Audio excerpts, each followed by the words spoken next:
గుంటూరు జిల్లా మంగళగిరిలోని హరే రామ హరే కృష్ణ మూవ్మెంట్ ఆధ్వర్యంలో నిర్వహించే అక్షయ పాత్ర మరో అరుదైన రికార్డును సాధించింది. అక్షయ పాత్ర వంటశాలలో వరద బాధితుల కోసం 5 లక్షల ఫుడ్ ప్యాకెట్లు సిద్ధం చేసింది.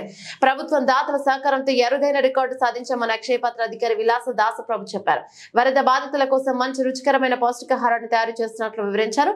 మొదటి రోజు 60,000, రెండవ రోజు 1,00,000, మూడవ రోజు 2 లక్షలు, నాలుగవ రోజు 5 లక్షల మంది బాధితులకు ఆహారాన్ని సిద్ధం చేస్తున్నట్లు తెలిపారు. ఇంత పెద్ద మొత్తంలో తయారైన ఆహారాన్ని ప్యాకింగ్ చేసేందుకు స్వచ్ఛందంగా మహిళలు, వివిధ సంస్థల అసోసియేషన్ సిబ్బంది, మెప్మా మహిళలు, పోలీసులు పెద్ద ఎత్తున తరలి వచ్చారు. ఆహారాన్ని సక్రమంగా బాధితులకు అందించేందుకు మంగళగిరి నగరపాలక సంస్థ అధికారులు పెద్ద కసరత్తు చేస్తున్నారు. గుంటూరు, చిలకలూరిపేట, తెనాలి పురపాలక సంఘం మంచి రోజుకు 400 మంది సిబ్బంది విధుల్లో పాల్గొంటున్నారు. ఏ వాహనం ఎక్కడికి వెళ్లాలి, ఎన్ని ఆహార ప్యాకెట్లు పంపుతున్నారని ఖచ్చితంగా లెక్క వేసి మరీ పంపుతున్నారు. కళాశాలల యాజమానులు ఉచితంగా వాహనాలు పంపుతున్నారు. ఈ వాహనాల్లోకి ఆహార ప్యాకెట్లు ఎక్కించేందుకు మంగళగిరికి చెందిన మోటార్ మెకానిక్ అసోసియేషన్ సభ్యులు స్వచ్ఛందంగా ముందుకొచ్చారు.